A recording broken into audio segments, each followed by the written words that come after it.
ফাওয়ামি মুরগি নিয়ে সবাই বড় বড় কথা বলে, কিন্তু আসল সত্যিটা কি আপনাকে কেউ বলে? আসসালামু আলাইকুম। অনেকেই বলে ফাওয়ামি মানেই টাকা, কিন্তু প্রশ্ন হচ্ছে সব ফাওয়ামি কি আপনাকে লাভ দিবে? আসেন আমি আপনাকে বলি, ফাওয়ামি জাতের উৎপত্তি হয়েছে মিশরে। এই জাত দ্রুত বড় হয় আর বছরে ভালো প্রোডাকশন দেয়। কিন্তু ভাই, একটা ভুল করলে আপনার মুরগ সব শেষ। কি সেই ভুল?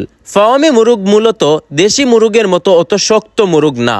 খাবারে প্রোটিন কম হলে তাদের ওজন খুব তাড়াতাড়ি কমে যায়, আর তাদের ওজন কমে যাওয়া মানে আপনার ডিমের প্রোডাকশন কমে যাওয়া আর আপনার লসের সম্মুখীন হওয়া।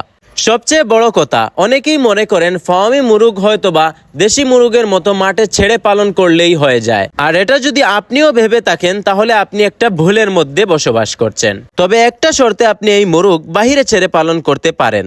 ফাওয়ামি একটু কন্ট্রোলড পরিবেশ চায়, না হলে রোগে পড়ার ঝুঁকি থাকে।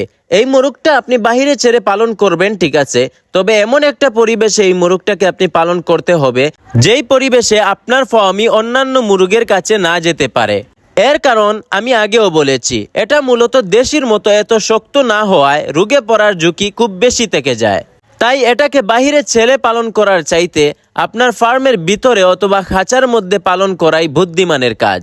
এবার আসল কথায় আসেন। ভালো মানের একটা ফাওয়ামি 5.5 থেকে 6 মাসের ভিতরে ডিম দেওয়া শুরু করে। সঠিক ম্যানেজমেন্টে বছরে 180 থেকে 200টা ডিম পাওয়া যায় একটা মুরগি থেকে। কিন্তু খাবার খরচ হিসাব না করলে লাভের বদলে লোকসানও হতে পারে। মানে ফাওয়ামি হলো ভালো যত্ন দিলে রানী, আর না দিলে বেয়ারা।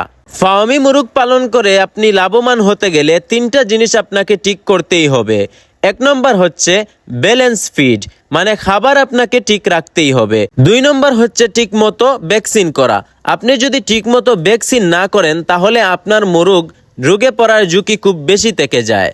আর 3 নম্বর হচ্ছে ভিড় না করা, মানে অল্প জায়গায় অতিরিক্ত মুরগ রাখবেন না। অতিরিক্ত মুরগ রাখলে একটার সাথে আরেকটা মারামারি করে অসুস্থ হওয়ার সম্ভাবনা বেশি থাকে, আর এতে আপনি লসের মুখে পড়তে পারেন।